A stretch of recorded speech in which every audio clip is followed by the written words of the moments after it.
بسم اللہ الرحمن الرحیم۔ حضرات و خواتین، جیسے کہ آپ سب کے علم میں ہے کہ القرآن کورسز نیٹ ورک پاکستان کے زیر اہتمام ہر ماہ کے دوسرے اتوار کو یہاں القرآن کورسز سینٹر بہادر آباد میں درس قرآن و حدیث کا انعقاد کیا جاتا ہے اور مختلف فکری و اصلاحی موضوعات پر ہمارے یہاں دروس ہوتے ہیں، اور آج کا درس قرآن و حدیث بھی اسی سلسلے کی کڑی ہے۔ آج کا موضوع انتہائی اہم ہے اور ہمارے آج کے مدرس جناب مولانا ڈاکٹر عبد القادر ہاشم صاحب ہیں، جو کہ جامعہ دارالعلوم کراچی کے سابق استاد بھی ہیں اور وہیں کے فاضل ہیں۔ آج کا ہمارا موضوع ہے اختلاف رائے کے ساتھ احترام، اختلاف رائے کے ساتھ احترام کا اسلامی فلسفہ۔ میں جناب مولانا سے گزارش کروں گا کہ مذکورہ موضوع پر درس قرآن و حدیث کا آغاز فرمائیں۔ الحمدللہ نحمده ونستعینه ونستغفره ونؤمن به ونتوکل علیہ ونعوذ باللہ من شرور انفسنا ومن سیئات اعمالنا، من يهده الله فلا مضل له ومن يضلل فلا هادي له، ونشهد ان لا اله الا الله وحده لا شريك له، ونشهد ان سيدنا ومولانا محمدا عبده ورسوله، اما بعد فاعوذ بالله من الشيطان الرجيم، بسم الله الرحمن الرحيم، واعتصموا بحبل الله جميعا ولا تفرقوا، وقال تعالى وشاورهم في الامر، وقال تعالى وامرهم شورى بينهم، وقال النبي صلى الله عليه وسلم ان دماءكم واموالكم واعراضكم حرام عليكم كحرمة يومكم هذا في شهركم هذا وفي بلدكم هذا، وقال رسول الله صلى الله عليه وسلم لا يؤمن احدكم حتى يحب لاخيه ما يحب لنفسه، صدق الله العظيم وصدق رسوله النبي الكريم، ونحن على ذلك لمن الشاهدين والشاكرين والحمد لله رب العالمين۔ بزرگان محترم، آج کا جو ہمارا عنوان ہے یہ گزشتہ نشست کا تسلسل ہے۔ گزشتہ نشست میں ہم نے مسلکی اختلافات اور مشترکات کے حوالے سے گفتگو کی تھی۔ اس کے اہم نکات میں یہ بات شامل تھی کہ اختلاف ایک فطری عمل ہے اور اس کو ختم کرنا یہ غیر فطری ہوگا، اور اگر اختلاف کو اختلاف تک محدود رکھا جائے تو یہ ایک صحت مند عمل بھی ہو سکتا ہے، مثبت عمل بھی ہو سکتا ہے۔ البتہ اگر اختلاف کو مخالفت اور لڑائی جھگڑے کا ذریعہ بنایا جائے تو یہ ایک منفی سرگرمی بھی بن سکتا ہے۔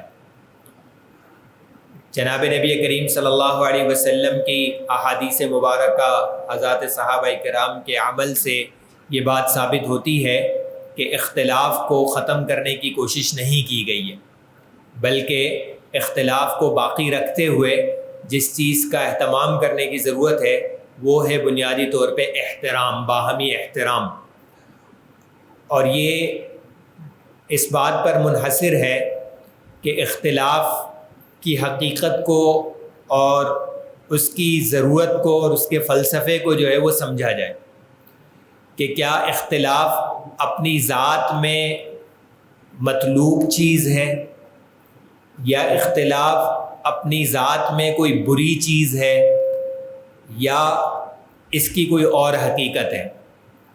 تو بنیادی طور پہ یہ سمجھنے کی ضرورت ہے کہ اختلاف نہ اپنی ذات میں کوئی بہت اچھی قابل تعریف چیز ہے، نہ ہی جو ہے وہ قابل مذمت چیز ہے، بلکہ اس کا تعلق ہوگا اس بات سے کہ اختلاف کہاں کیا جا رہا ہے اور کیوں کیا جا رہا ہے۔ اس سے یا تو وہ مثبت سرگرمی بن جائے گا یا وہ منفی سرگرمی بن جائے گا۔ اگر اختلاف ایسی جگہ پر کیا جا رہا ہے جہاں اختلاف کی گنجائش ہی نہیں ہے تو ایک منفی سرگرمی ہوگا، یا اختلاف بدنیتی بری کسی سوچ کے ساتھ کیا جا رہا ہے تو برا عمل بن جائے گا۔ اگر اختلاف کسی ایسی جگہ پر ہو کہ جہاں اختلاف کی گنجائش بھی ہے اور پھر نیت بھی ٹھیک ہو تو پھر اختلاف بری چیز نہیں ہوگا بلکہ درست چیز ہوگا. اور یہ جو ہم بات کر رہے ہیں کہ اختلاف بری چیز نہیں ہوگا، یہ بعض اوقات لوگوں کی سمجھ میں آتا نہیں ہے. اس حوالے سے گزشتہ درس میں بہت تفصیل سے بات ہو چکی ہے کہ کیوں اختلاف اپنی ذات میں بری بات نہیں ہے.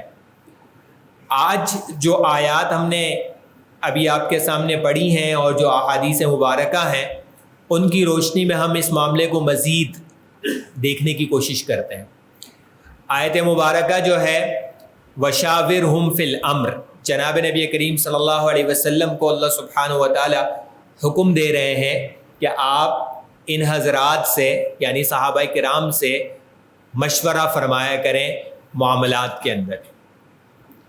آپ صلی اللہ علیہ وسلم کو کیا فرمایا جا رہا ہے کہ آپ مشورہ کیا کریں حضرات صحابہ کرام سے معاملات کے اندر.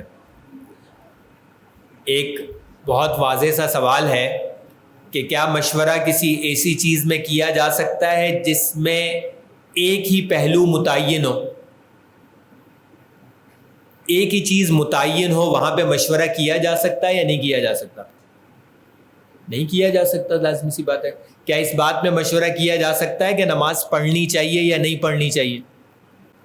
نماز پڑھنا متعین ہے، نہ پڑھنے کا کوئی امکان ہی سرے سے نہیں ہے.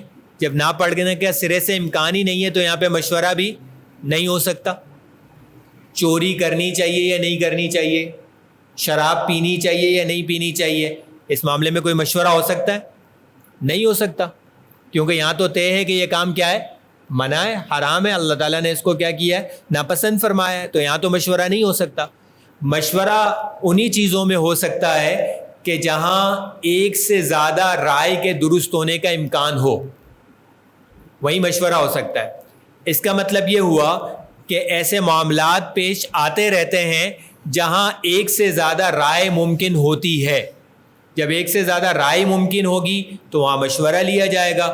ہو سکتا ہے کہ اس میں ایک سے زیادہ آراء درست ہو سکتا ہے کہ کوئی رائے زیادہ درست ہو، دوسری کم درست ہو سکتا ہے کہ کوئی رائے غلط ہو، دوسری درست ہو. یہ سب امکانات وہاں پہ کیا رہیں گے، موجود رہیں گے. تو جب جناب نبی کریم صلی اللہ علیہ وسلم کو یہ حکم دیا جا رہا ہے کہ آپ حضرات صحابہ کرام سے مشورہ لیا کریں، تو اس کا مطلب یہ ہے کہ حضرات صحابہ کرام کا آپس میں اختلاف بھی ہوگا. جب حضرات صحابہ کرام اپنی اپنی تجاویز دیں گے تو یہ تو ممکن نہیں ہے کہ سب کی تجاویز ایک ہی ہوں، سب ایک ہی تجویز دے رہے ہوں.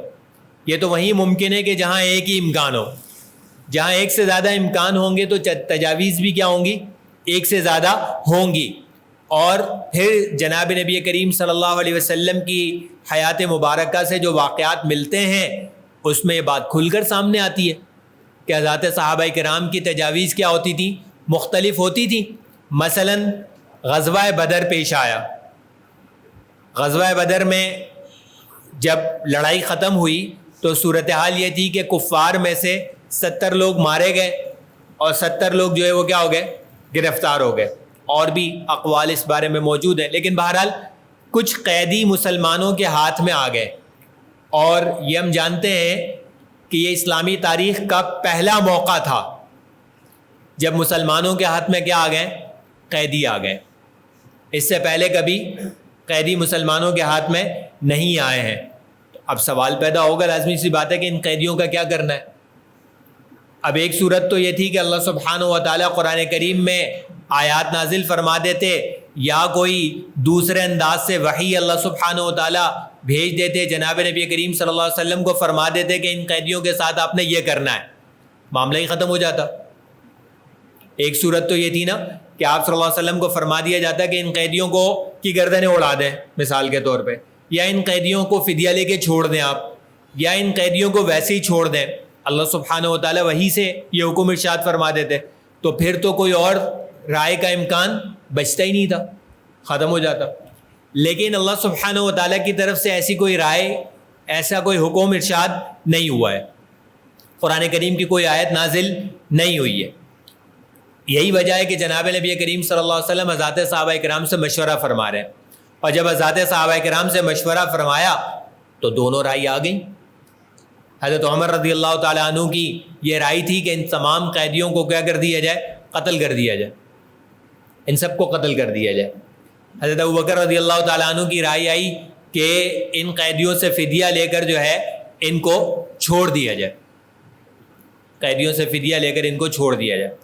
اور جناب نبی کریم صلی اللہ علیہ وسلم کا زیادہ رجحان بھی اسی طرف ہوا اور فیصلہ یہی ہو گیا کہ ان قیدیوں سے جو ہے وہ کیا کیا جائے؟ فدیہ لیا جائے اور ان کو چھوڑ دیا جائے. اختلاف آ گیا ہی نہیں آ گیا حضرت صحابہ کرام کے درمیان؟ آ گیا. بڑے حضرات کے درمیان اختلاف آ گیا جن کو شیخین کہا جاتا ہے، یعنی امت میں جن کا مرتبہ جناب نبی کریم صلی اللہ علیہ وسلم کے بعد سب سے بلند سمجھا جاتا ہے، ان کی رائے میں آپس میں کیا آ رہا ہے؟ اختلاف آ رہا ہے. ایک کی رائے ایک ہے اور دوسرے کی رائے دوسری ہے. ٹھیک ہے، لیکن کیا اس کی وجہ سے ان دونوں حضرات نے ایک دوسرے کے ساتھ بدتمیزی شروع کی، ایک دوسرے کے خلاف کوئی کیمپین چلانا شروع کی، ایک دوسرے کو بدنام کرنا شروع کیا؟ کچھ بھی نہیں، ایسا کچھ بھی نہیں. ٹھیک ہے، رائے کا اختلاف موجود ہے لیکن ایسا کوئی مسئلہ نہیں ہے. اختلاف اس جگہ پر ہو رہا ہے جس جگہ اختلاف کی گنجائش ہے، کیونکہ قرآن کی کوئی آیت موجود نہیں ہے، اللہ تعالیٰ کا کوئی واضح حکم موجود نہیں ہے، اس وجہ سے اختلاف کی گنجائش موجود ہے. دوسرا یہ کہ پورے اخلاص کے ساتھ، پوری نیک نیتی کے ساتھ ہو رہا ہے. یعنی اگر حضرت عمر رضی اللہ تعالیٰ عنہ یہ مشورہ دے رہے ہیں کہ ان قیدیوں کو قتل کر دیا جائے، تو اس میں ان کا کوئی ذاتی فائدہ ہے؟ کوئی ذاتی فائدہ نہیں ہے. کوئی ناموری، کوئی شہرت، یہ کوئی مقصود ہے؟ کوئی ناموری، کوئی شہرت مقصود نہیں ہے. جس کو دین اور اللہ کی مرضی کے مطابق سمجھا وہ رائے دے دی. اسی طریقے سے حضرت ابوبکر رضی اللہ تعالیٰ عنہ اگر یہ فرما رہے ہیں کہ ان سے فدیہ لے لیا جائے، تو کیا یہ فدیہ ان کی جیب میں جانا تھا؟ جو فدیے میں پیسہ ہے، دولت ملنی تھی، کیا حضرت ابوبکر رضی اللہ تعالیٰ عنہ کی جیب میں جانی تھی؟ حضرت ابوبکر رضی اللہ تعالیٰ عنہ کی جیب میں تو نہیں جانی تھی. ان کا کوئی ذاتی فائدہ تو اس کے ساتھ وابستہ نہیں تھا، بلکہ انہوں نے اپنے مطابق جس چیز کو دین کے زیادہ قریب سمجھا وہ رائے دے دی. جناب نبی کریم صلی اللہ علیہ وسلم نے ان دونوں آراء میں سے ایک رائے لے لی اور اس کے مطابق عمل بھی فرما لیا. اور آپ حضرات شاید یہ جانتے ہوں کہ وحی کے ذریعے سے اس بات کا اظہار ہوا کہ اللہ تعالیٰ کو زیادہ پسندیدہ رائے کس کی تھی؟ حضرت عمر رضی اللہ تعالیٰ عنہ کی تھی. جس پر عمل نہیں ہوا تھا، جس پر عمل نہیں ہوا وہ رائے اللہ تعالیٰ کو زیادہ کیا تھی؟ پسند تھی. لیکن دونوں چیزیں جائز تھیں، ناجائز ان میں سے کوئی ایک بھی نہیں تھا. کیوں نہیں تھا؟ کیونکہ ناجائز اس وقت ہوتی ہے کوئی چیز جب اللہ تعالیٰ کسی چیز سے منع فرما دیں اور انسان اس کو کرے تو وہ ناجائز ہوتی ہے. اللہ تعالیٰ نے تو فدیہ لینے سے منع تو نہیں فرمایا تھا، اس سے پہلے کبھی کوئی آیت آئی نہیں تھی. ٹھیک ہے، اسی طریقے سے جناب نبی کریم صلی اللہ علیہ وسلم کا معمول تھا کہ جب کوئی قبیلہ، کوئی وفد آپ صلی اللہ علیہ وسلم کی خدمت میں حاضر ہوتا اور وہ واپس جا رہا ہوتا تو جناب نبی کریم صلی اللہ علیہ وسلم انہی میں سے کسی شخص کو ان کا امیر بنا دیتے تھے. یہ آپ صلی اللہ علیہ وسلم کا معمول تھا. تو ایک مرتبہ ایک قبیلہ، ایک وفد جو ہے وہ جناب نبی کریم صلی اللہ علیہ وسلم کے پاس آیا، اور جب ان کی واپسی کا وقت ہونے لگا تو اب یہ معاملہ پیش آنا تھا کہ کس کو امیر بنایا جائے. ابھی جناب نبی کریم صلی اللہ علیہ وسلم نے مشورہ مانگا بھی نہیں تھا کہ حضرت ابوبکر رضی اللہ تعالیٰ عنہ نے ان میں سے ایک شخص کے بارے میں فرمایا کہ ان کو امیر بنانا چاہیے. حضرت عمر رضی اللہ تعالیٰ عنہ نے دوسرے شخص کے بارے میں فرمایا کہ ان کو امیر بنانا چاہیے. رائے کا اختلاف ہے، آپس میں کیا ہو گیا؟ حضرات صحابہ کرام کی رائے کا اختلاف ہوا. مشورے کے موقع پہ اختلاف ہو رہا ہے اور اختلاف کے موقع پہ اختلاف ہو رہا ہے. یعنی کوئی ایسی چیز نہیں ہے کہ جس میں اختلاف کرنا منع ہو، اور ہر ایک جو ہے وہ کیا کر رہا ہے؟ جس چیز کو مناسب سمجھ رہا ہے، دین کے لیے بہتر سمجھ رہا ہے، وہ رائے دے رہا ہے.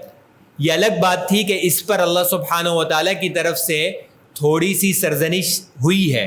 سرزنش اس بات پہ ہوئی ہے کہ مشورہ مانگنے سے پہلے کیوں دیا. اس بات پہ تو سرزنش ہوئی کہ یا ایھا الذین آمنوا لا تقدموا بین یدی اللہ ورسولہ، اے ایمان والو اللہ اور اس کے رسول سے آگے بڑھنے کی کوشش مت کرو. جب تک مشورہ نہیں مانگا گیا تب تک مشورہ دینے کی ضرورت نہیں ہے. مشورہ جب مانگا جائے پھر دیا جائے.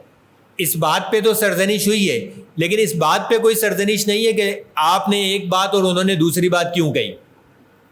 اس کا مطلب یہ ہے کہ اگر اختلاف کی جگہ پر ہو تو کوئی مسئلہ اس کے اندر نہیں ہے. اور پھر آپس میں ان حضرات کا معاملہ کیسا تھا؟ یعنی ان چیزوں میں اختلاف ہو رہا ہے، مزید بہت ساری چیزوں میں اختلاف ہو رہا ہے. جناب نبی کریم صلی اللہ علیہ وسلم کا انتقال ہو جاتا ہے، حضرات صحابہ کرام کے درمیان اختلاف ہو جاتا ہے. کس بات میں؟ انتقال ہوا بھی ہے یا نہیں ہوا؟ مشہور واقعہ ہے کہ حضرت عمر رضی اللہ تعالیٰ عنہ تلوار ہاتھ میں لیے ہوئے کھڑے ہوئے کہ کسی نے کہا کہ جناب نبی کریم صلی اللہ علیہ وسلم کا انتقال ہو گیا تو کیا کر دوں گا؟ گردن اڑا دوں گا. آپ صلی اللہ علیہ وسلم کا انتقال نہیں ہوا ہے، نہ ہو سکتا ہے آپ صلی اللہ علیہ وسلم کا انتقال. حضرت عمر رضی اللہ تعالیٰ عنہ کی یہ کیفیت ہے. ٹھیک ہے. اور صحابہ کرام کیا عجیب حال ہے. اور اسی دوران جناب حضرت ابوبکر صدیق رضی اللہ تعالیٰ عنہ تشریف لے آتے ہیں. حضرت ابوبکر صدیق رضی اللہ تعالیٰ عنہ قرآن کریم کی آیت پڑھتے ہیں وما محمد الا رسول قد خلت من قبله الرسل افإن مات أو قتل انقلبتم على أعقابكم ومن ينقلب على عقبيه فلن يضر الله شيئا وسيجزي الله الشاكرين. آیت پڑھتے ہیں حضرت عمر رضی اللہ تعالیٰ عنہ ٹھیک ہو جاتے ہیں. ایسا لگتا تھا کہ جیسے حضرت عمر رضی اللہ تعالیٰ عنہ ایسی کیفیت میں تھے کہ جب ان کا دماغ پوری طرح سے کام نہیں کر رہا تھا. اگرچہ حضرت عمر رضی اللہ تعالیٰ عنہ نے بعد میں ایک موقع پہ فرمایا کہ میں بھی قرآن کی آیت سے استدلال کرتے ہوئے وہ بات کر رہا تھا، میں بھی قرآن کی آیت سے استدلال کرتے ہوئے وہ بات کر رہا تھا کہ حضرت جناب نبی کریم صلی اللہ علیہ وسلم کی وفات نہیں ہو سکتی. ان کا استدلال کس آیت سے تھا؟ ان کا استدلال اس آیت سے تھا کہ قرآن کریم میں اللہ سبحانہ و تعالیٰ نے جناب نبی کریم صلی اللہ علیہ وسلم کے بارے میں ارشاد فرمایا ہے کہ آپ تمام کے تمام لوگوں پر گواہ ہوں گے. آپ تمام کے وَلِيَكُونَ الرَّسُولُ شَهِيدًا عَلَيْكُمْ کہ پیغمبر جو ہیں وہ تمہارے اوپر گواہ بنے. تو حضرت عمر رضی اللہ تعالیٰ عنہ کے ذہن میں یہ تھا کہ گواہی کے لیے تو موجود ہونا ضروری ہے. اس کا مطلب یہ ہے کہ اب قیامت تک جناب نبی کریم صلی اللہ علیہ وسلم کیا رہیں گے؟ موجود رہیں گے اور سب لوگوں کے اوپر کیا بنیں گے؟ گواہ بنیں گے. حضرت عمر رضی اللہ تعالیٰ عنہ اس سے استدلال کر رہے. اور حضرت ابوبکر رضی اللہ تعالیٰ عنہ نے آ کے سورہ آل عمران کی آیت پیش کی کہ وما محمد الا رسول، محمد بھی ایک پیغمبر ہی ہیں، ایک رسول ہی ہیں. قد خلت من قبلہ الرسل، ان سے پہلے بھی پیغمبر دنیا سے رخصت ہو چکے ہیں. افإن مات أو قتل انقلبتم على أعقابكم، اگر ان کا انتقال ہو گیا یا انہیں شہید کر دیا گیا تو کیا تم لوگ الٹے پاؤں پھر جاؤ گے؟ ومن ينقلب على عقبيه فلن يضر الله شيئا، جو الٹے پاؤں پھرے گا وہ اللہ کو کوئی نقصان نہیں پہنچائے گا. وسيجزي الله الشاكرين، اللہ تعالیٰ شکر کرنے والوں کو جو ہے وہ بہترین بدلہ عطا فرمائیں گے. اس آیت میں اللہ سبحانہ و تعالیٰ نے فرمایا کہ محمد صلی اللہ علیہ وسلم بھی دیگر پیغمبروں کی طرح ہیں. جیسے دیگر پیغمبر دنیا سے رخصت ہو چکے تو حضرت محمد صلی اللہ علیہ وسلم بھی دنیا سے کیا ہو جائیں گے؟ رخصت ہو جائیں گے. اور اشارہ بھی فرما دیے کہ اگر ان کا انتقال ہو گیا یا انہیں شہید کر دیا گیا تو کیا تم الٹے پاؤں پھر جاؤ گے؟ کیا تم الٹے پاؤں پھر جاؤ گے؟ حضرت ابوبکر صدیق رضی اللہ تعالیٰ عنہ کیا بعض روایت میں یہ مقولہ بھی ارشاد ہے کہ انہوں نے فرمایا کہ جو اللہ کی عبادت کرتا ہے تو اللہ لا زال حیا، ہمیشہ جو ہے وہ کیا ہے؟ زندہ ہیں، موجود ہیں. اور جو محمد کی عبادت کرتا تھا تو محمد گزر چکے. حضرت عمر رضی اللہ تعالیٰ عنہ بعد میں فرماتے تھے کہ مجھے ایسا لگا کہ یہ آیت ابھی نازل ہوئی ہے، حالانکہ ابھی نہیں نازل ہوئی تھی. غزوہ احد کے موقع پہ سن 3 ہجری میں نازل ہوئی تھی، یعنی اس آیت کو نازل ہوئے 8 سال ہو چکے تھے. لیکن حضرت عمر رضی اللہ تعالیٰ عنہ فرماتے کہ مجھے ایسا لگا کہ یہ آیت ابھی نازل ہوئی. آپ دیکھیے اختلاف ہو رہا ہے اور بہت بڑے معاملے میں اختلاف ہو رہا ہے. اور کس کا اختلاف ہو رہا ہے؟ حضرت ابوبکر اور حضرت عمر رضی اللہ تعالیٰ عنہ کا اختلاف ہو رہا ہے. ٹھیک ہے. اسی طریقے سے اس مسئلے میں اختلاف ہوا کہ جناب نبی کریم صلی اللہ علیہ وسلم کو کہاں دفن کیا جائے. مختلف آراء آئیں. حضرت ابوبکر رضی اللہ تعالیٰ عنہ پھر اس موقع پر جو ہے وہ کیا دی؟ ایک حدیث سنائی کہ میں نے جناب نبی کریم صلی اللہ علیہ وسلم سے یہ حدیث سنی کہ ہر پیغمبر کو وہیں دفن کیا جاتا ہے جہاں اس کا انتقال ہوتا ہے. حضرات صحابہ کرام کا اتفاق ہو گیا اس بات. اور پھر اسی جگہ پر جو ہے وہ آپ صلی اللہ علیہ وسلم کی قبر مبارک کھودی گئی جس جگہ پر آپ صلی اللہ علیہ وسلم کا انتقال ہوا تھا، اور پھر اسی جگہ پہ آپ صلی اللہ علیہ وسلم کی تدفین کی گئی.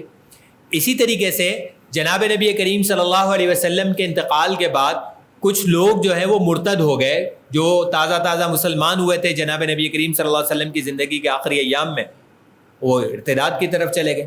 کچھ لوگوں نے جو ہے وہ زکوٰۃ ادا کرنے سے انکار کیا. حضرت ابوبکر صدیق رضی اللہ تعالیٰ عنہ نے اس موقع پہ فرمایا کہ جو لوگ زکوٰۃ دینے سے انکار کریں گے بیت المال کو، ہم ان کے خلاف جہاد کریں گے۔ پھر اختلاف، حضرت عمر رضی اللہ تعالیٰ عنہ فرما رہے ہیں کہ آپ ان کے خلاف کیسے جہاد کریں گے جو کلمہ پڑھتے ہیں لا الہ الا اللہ، ان کے خلاف کیسے جہاد کریں گے؟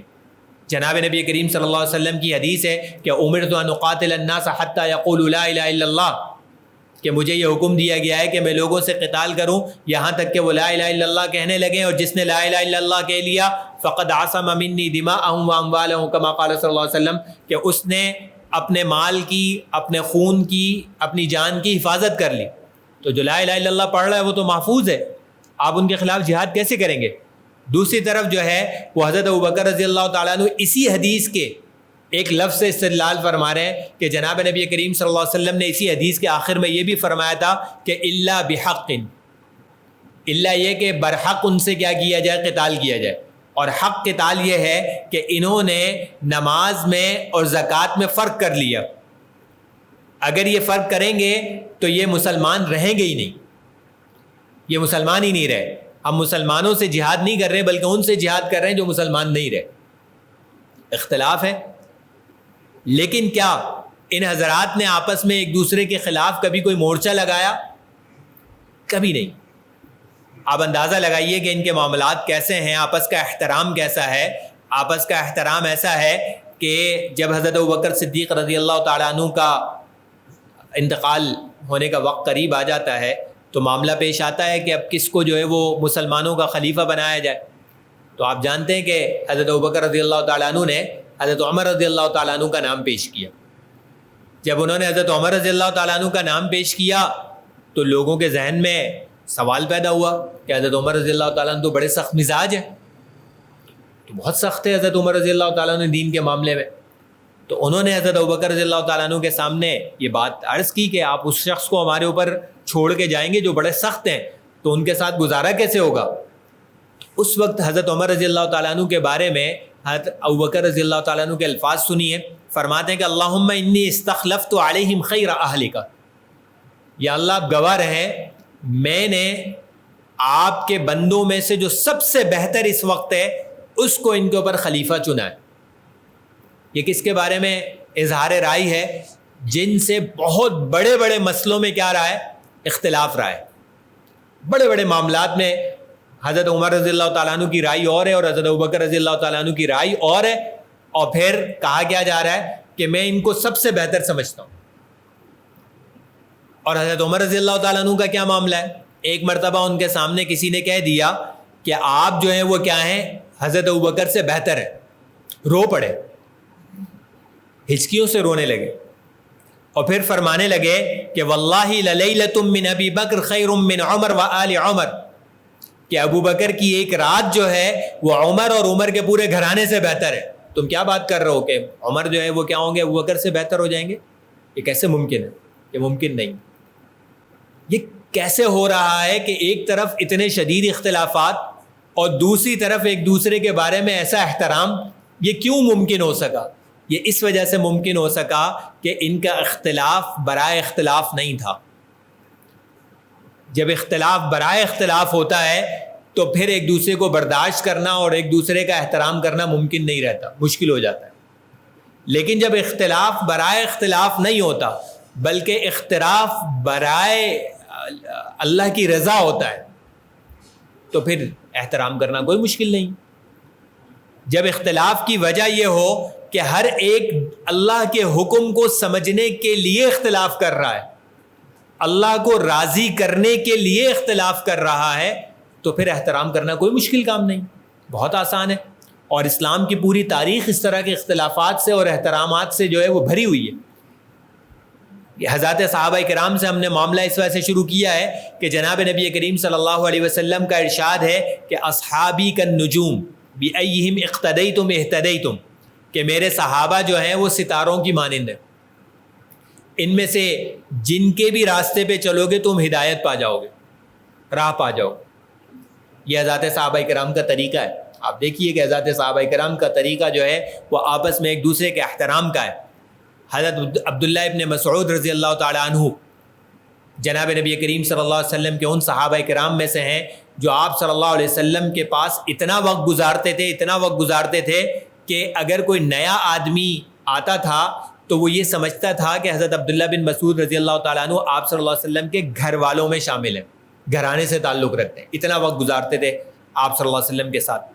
اور حضرت عمر رضی اللہ تعالیٰ عنہ کا جو مقام اور مرتبہ ہے وہ تو ہم سبھی جانتے ہیں کہ حضرت عمر رضی اللہ تعالیٰ عنہ کے بارے میں جناب نبی کریم صلی اللہ علیہ وسلم کی بہت ساری احادیث مبارکہ موجود ہیں. تقریباً 100 مسائل میں ان کا آپس میں اختلاف تھا. حضرت عبداللہ بن مسعود رضی اللہ تعالیٰ عنہ کی رائے کچھ اور ہوتی تھی اور حضرت عمر رضی اللہ تعالیٰ عنہ کی رائے کچھ اور ہوتی تھی. بہت سارے مسائل ہیں. مثلا ایک مسئلہ یہ ہے کہ جب نماز میں انسان رکوع میں جائے تو ہاتھ کس طرح رکھے جائیں، اس کی کیفیت میں جو ہے وہ اختلاف ہے. بعض احادیث مبارکہ سے پتہ چلتا ہے کہ ہاتھ گھٹنوں پہ رکھے جائیں گے جیسا کہ ہم لوگ رکھتے ہیں.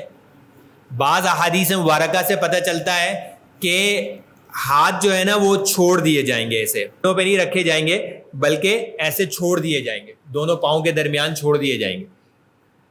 حضرت عبداللہ بن مسعود رضی اللہ تعالیٰ عنہ اسی کے قائل تھے کہ رکوع کے اندر ہاتھ گھٹنے پہ نہیں رکھے جائیں گے، اور عمر رضی اللہ تعالیٰ عنہ اس بات کے قائل تھے کہ رکوع میں جو ہے وہ ہاتھ گھٹنوں پہ رکھے جائیں گے. ایک مسئلہ. اسی طریقے سے اگر کوئی شخص اپنی بیوی کو یہ کہہ دے کہ تم مجھ پر حرام ہو، انتی علیہ حرام، تو حضرت عبداللہ بن مسعود رضی اللہ تعالیٰ عنہ اس بات کے قائل تھے کہ یہ قسم ہے، اور قسم کا حکم یہ ہوتا ہے کہ اس کا کفارہ ادا کر دیا جائے تو پھر اس کو توڑا جا سکتا ہے اور اس کے برخلاف عمل کیا جا سکتا ہے. وہ اسی کے قائل تھے کہ اگر کسی نے اپنی بیوی کو یہ کہہ دیا کہ انتی علیہ حرام تو وہ کفارہ ادا کر لے اور وہ بیوی اس کے اوپر حرام نہیں ہوئی. حضرت عمر رضی اللہ تعالیٰ عنہ اس بات کے قائل تھے کہ اگر کسی نے اپنی بیوی کو یہ کہہ دیا تو یہ ایک طلاق سمجھی جائے گی، طلاق مغلظہ یا طلاق بائن سمجھی جائے گی. مغلظہ تو نہیں، طلاق بائن سمجھی جائے گی، جس کا مطلب یہ ہوتا ہے کہ اب یہ دونوں بغیر دوبارہ شادی کیے آپس میں ایک ساتھ نہیں رہ سکتے. طلاق رجعی میں تو رجوع کا آپشن ہوتا ہے، اس میں رجوع کا آپشن نہیں ہے. اب دیکھیں یہ دونوں کی رائے مختلف ہے. یہ 2 مثالیں صرف ذکر کر رہے ہیں، ویسے 100 مثالیں اعلام الموقعین کے اندر جو ہے وہ ذکر کی گئی ہیں کہ ان کے آپس میں کیا تھے، اختلافات تھے. اس سب کے باوجود آپس میں احترام کیسا تھا؟ احترام ایسا تھا کہ ایک مرتبہ حضرت عبداللہ بن مسعود رضی اللہ تعالیٰ عنہ کے سامنے 2 شخص آئے اور وہ قرآن کریم کو مختلف طریقوں سے پڑھ رہے تھے. ایک نے بتایا کہ میں نے حضرت عمر رضی اللہ تعالیٰ عنہ سے قرآن کریم پڑھنا سیکھا، اور دوسرے نے کسی اور صحابی کا نام لیا. حضرت عمر رضی اللہ تعالیٰ عنہ کا نام سنتے ہی حضرت عبداللہ بن مسعود رضی اللہ تعالیٰ عنہ پر گریہ طاری ہو گیا، رونے لگے. اور پھر رونے کے بعد فرمانے لگے کہ ہاں بھائی، حضرت عمر تو جو تھے وہ اسلام کا ایک مضبوط قلعہ تھے، لوگ اس کے اندر داخل ہو کے محفوظ ہو جایا کرتے تھے، ان کو اس سے نکلنے کی ضرورت پیش نہیں آتی تھی. جب حضرت عمر کی وفات ہو گئی، شہادت ہو گئی، تو اس کے بعد تو یہ قلعہ تباہ ہو گیا. اب کوئی ایسا شخص موجود نہیں رہا کہ جس کی حیثیت کیا ہو، قلعے والی ہو. یہ کس کے بارے میں فرما رہے ہیں؟ جن سے 100 مسائل میں کیا تھا، اختلاف تھا.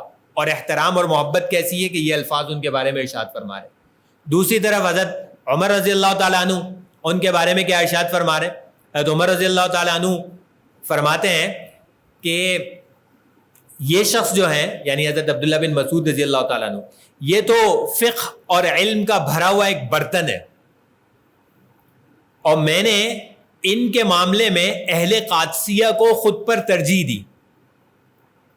یہ اشارہ تھا اس طرف کہ قادسیہ یعنی عراق وغیرہ کے علاقے کے لوگ حضرت عمر رضی اللہ تعالیٰ عنہ کے پاس آئے کہ ہمیں دین سکھانے کے لیے کوئی شخص دے دیں. تو حضرت عمر رضی اللہ تعالیٰ عنہ نے حضرت عبداللہ بن مسعود رضی اللہ تعالیٰ عنہ کو بھیج دیا ان کے پاس. اور بعد میں ان کے بارے میں فرمایا کرتے تھے کہ مجھے ان کی زیادہ ضرورت تھی، لیکن میں نے اپنے اوپر ترجیح دی اہل قادسیہ کو، اور ابن مسعود کو ان کے پاس بھیج دیا کہ وہ تو کیا ہے، علم کا اور فقہ کا ایک بھرا ہوا برتن ہے. آپ اندازہ لگائیے کہ یہ اس شخص کے بارے میں کمنٹس دیے جا رہے ہیں کہ جس سے 100 کے قریب مسائل میں کیا رہا ہے، اختلاف رہا ہے. کیوں ممکن ہو گیا ان کے لیے یہ احترام، یہ محبت کا اظہار کیوں ممکن ہو گیا؟ یہ محبت کا اظہار اس وجہ سے ممکن ہو گیا کہ یہ اختلاف برائے اختلاف نہیں تھا. یہ اختلاف اللہ کو راضی کرنے کے لیے تھا. جب اللہ کو راضی کرنے کے لیے اختلاف ہوتا ہے تو اس کے ساتھ احترام کرنا کوئی مشکل کام نہیں ہوتا. ہاں جب اختلاف اپنی ذات کے لیے ہوتا ہے تو پھر احترام کرنا کیا ہو جاتا ہے؟ مشکل ہو جاتا ہے. پھر انسان دوسرے کو نیچا دکھانے کی کوشش کرتا ہے, اپنے آپ کو اونچا دکھانے کی کوشش کرتا ہے, جب اپنی ذات کے لیے کیا کر رہا ہوتا ہے؟ اختلاف کر رہا ہوتا ہے. حضرت عبداللہ بن عباس رضی اللہ تعالیٰ عنہ جناب نبی کریم صلی اللہ علیہ وسلم کے چچا زاد بھائی ہیں, اور ان کا لقب مشہور ہے حبر هذه الامہ, اس امت کے سب سے بڑے عالم. حبر جو ہے وہ بڑے عالم کو کہا جاتا ہے. دوسری طرف جو ہے وہ حضرت زید بن ثابت رضی اللہ تعالیٰ عنہ ہیں, ان کا بھی بڑا اونچا مقام ہے, انصاری صحابی ہیں. اور جب قرآن کریم کو کتاب کی شکل میں جمع کیا گیا تو اس کمیٹی کے جو ہیڈ بنائے گئے تھے حضرت ابوبکر رضی اللہ تعالیٰ عنہ کی طرف سے, وہ حضرت زید بن ثابت رضی اللہ تعالیٰ عنہ. پھر جب حضرت عثمان رضی اللہ تعالیٰ عنہ کے زمانے میں قرآن کریم کے لکھنے کے انداز کے بارے میں کمیٹی بنائی گئی تو اس کے ہیڈ بھی حضرت زید بن ثابت رضی اللہ تعالیٰ عنہ کو بنایا گیا. یعنی ان کا اتنا اونچا مقام ہے. ان کا ایک مسئلے میں آپس میں اختلاف تھا, اور اتنا شدید اختلاف تھا کہ حضرت عبداللہ بن عباس رضی اللہ تعالیٰ عنہ فرماتے تھے کہ میرا دل کرتا ہے کہ میں ان لوگوں کو بلاؤں جو اس معاملے میں مجھ سے اختلاف رکھتے ہیں, اور پھر ہم آپس میں مباہلہ کریں. مباہلہ ایک اسلامی اصطلاح ہے, اور یہ بہت بڑا, بہت سخت قسم کا موقف ہوتا ہے کہ کوئی شخص مباہلہ پہ تیار ہو جائے. مباہلہ کا مطلب یہ ہوتا ہے کہ کوئی شخص یہ کہے کہ اللہ کی طرف سے اس معاملے میں جو خیر پر ہے وہ باقی رہے, اور دوسرا جو ہے وہ ختم ہو جائے. گویا کہ اس طرح کی کیفیت ہوتی ہے. اتنا سخت موقف ہے دینی مسئلے میں. اور صورتحال یہ ہوتی ہے کہ ایک مرتبہ ایک جنازہ پڑھاتے ہیں حضرت زید بن ثابت رضی اللہ تعالیٰ عنہ, اور اس کے بعد اپنی سواری پہ سوار ہو کے جانے لگتے ہیں تو حضرت عبداللہ بن عباس رضی اللہ تعالیٰ عنہ آ کے اس کی رکاب پکڑ کے آگے آگے چلنے لگتے ہیں. اس شخص کے سواری کو لے کے چل رہے ہیں کہ جس کا موقف اس مسئلے میں اپنے موقف کے بالکل خلاف ہے. جب وہ یہ دیکھتے ہیں کہ حضرت عبداللہ بن عباس رضی اللہ تعالیٰ عنہ جو ہے وہ سواری پکڑ کے چل رہے ہیں, تو حضرت زید بن ثابت رضی اللہ تعالیٰ عنہ فرماتے ہیں کہ خدا کے لیے آپ ایسا نہ کریں, آپ ایسا نہ کریں. آپ جناب نبی کریم صلی اللہ علیہ وسلم کے چچا زاد بھائی ہیں, ہمارے لیے یہ مناسب نہیں ہے کہ آپ ہماری سواری کو پکڑ کے چلیں اور ہم اوپر کیا رہیں, سوار رہیں. تو حضرت عبداللہ بن عباس رضی اللہ تعالیٰ عنہ کیا جواب دیتے ہیں؟ نہیں, آپ تشریف رکھیں, ہمیں یہی سکھایا گیا ہے کہ ہم اپنے اہل علم کا اسی طرح سے احترام کریں. کون سے اہل علم؟ جن سے مسئلے میں اتنا شدید اختلاف ہے. اور احترام کیسا کہ ان کی سواری پکڑ کے چلنے کو تیار ہے. اب یہ ایک طرف کا معاملہ ہے, ذرا دوسری طرف کا معاملہ سنیے. حضرت زید بن ثابت رضی اللہ تعالیٰ عنہ فرماتے ہیں اچھا ٹھیک ہے, ذرا اپنا ہاتھ دکھائیے. وہ ہاتھ ذرا ایسے کرتے ہیں تو پکڑ کے ہاتھ چوم لیتے. عبداللہ بن عباس رضی اللہ تعالیٰ عنہ کا کیا کر لیتے ہیں؟ ہاتھ چوم لیتے ہیں.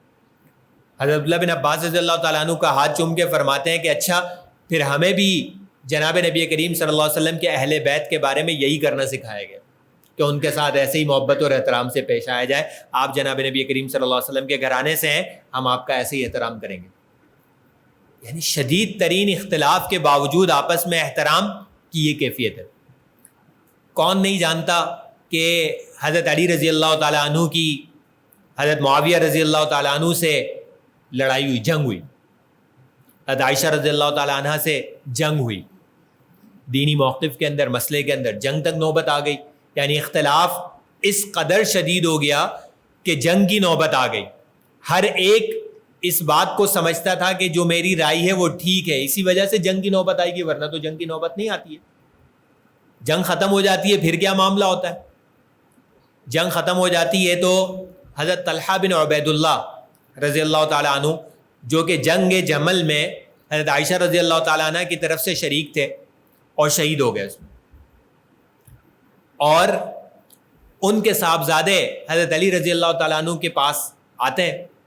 جب حضرت علی رضی اللہ تعالیٰ عنہ کے پاس ان کے صاحبزادے آتے ہیں تو ان کا خوب احترام فرماتے ہیں, خوب ان کا استقبال فرماتے ہیں, اپنے پاس بٹھاتے ہیں اور فرماتے ہیں کہ دیکھو بھتیجے, میں تو یہ سمجھتا ہوں کہ تمہارے والد کا اور ہمارا معاملہ وہی ہے جو قرآن کریم میں اللہ سبحانہ و تعالیٰ نے فرمایا کیا فرمایا کہ وَنَزَعْنَا مَا فِي صُدُورِهِم مِّن غِلٍّ إِخْوَانًا عَلَى سُرُرٍ مُتَقَابِلِينَ کہ جنت میں یہ صورتحال ہوگی کہ مسلمانوں کے آپس میں جو اختلافات ہوں گے وہ ہم ان کے دلوں سے نکال لیں گے اور یہ بھائی بھائی بن کر صوفوں پر ایک دوسرے کے سامنے نشستوں پر بیٹھے ہوئے ہوں گے. تو میرا تو یہی خیال ہے کہ جنت میں اور تمہارے والد ایسے ہی بیٹھے ہوئے ہوں. کس کے بارے میں فرما رہے ہیں؟ جن سے جنگ ہوئی, سامنے والا مارا گیا, اس کے بارے میں فرما رہے ہیں کہ جنت میں ہم کیا ہوں گے؟ بھائیوں کی طرح آپس میں بیٹھے ہوں گے. جو لوگ حاضر تھے ان میں سے ایک صاحب کہنے لگے کہ یہ کیا عجیب بات آپ ارشاد فرما رہے ہیں, کل کو جنگ کر رہے تھے اور آج یہ خیال ہے کہ جنت میں بھائی بھائی ہوں گے. فرمایا تو اگر ہمارے بارے میں یہ آیت نہیں ہوگی تو پھر کس کے بارے میں ہوگی؟ اگر رسول اللہ صلی اللہ علیہ وسلم کے صحابہ کرام کے بارے میں یہ رائے نہیں ہوگی, آیت نہیں ہوگی, تو پھر کون لوگ ہوں گے جن کے بارے میں یہ آیت ہوگی کہ ہم جو ہے وہ ان کے آپس کے لڑائیوں کو اور آپس کے اختلافات کو ختم کر دیں گے اور یہ آپس میں کیا بن جائیں گے؟ بھائی بھائی بن جائیں گے. یہ صورتحال ہے. اسی طریقے سے حضرت علی رضی اللہ تعالیٰ عنہ سے پوچھا گیا کہ جن لوگوں سے آپ نے لڑائی کی کیا یہ لوگ مشرک تھے؟ کہنے لگے نہیں, شرک سے تو یہ سب بھاگے ہوئے تھے, شرک سے تو یہ سب کیا ہوئے تھے؟ بھاگے تھے. یہ سارے مکہ مکرمہ سے یہاں مدینہ منورہ کیوں آئے تھے؟ شرک کو چھوڑ کے ہی تو آئے تھے سارے کے سارے. شرک سے تو یہ سب سے زیادہ بھاگنے والے تھے. پھر فرمایا کہ کیا یہ منافق تھے جن سے آپ نے لڑائی کی؟ کہا نہیں, منافق تو اللہ کو کثرت سے یاد نہیں کرتا, یہ تو سب اللہ کو کثرت سے یاد کرنے والے تھے.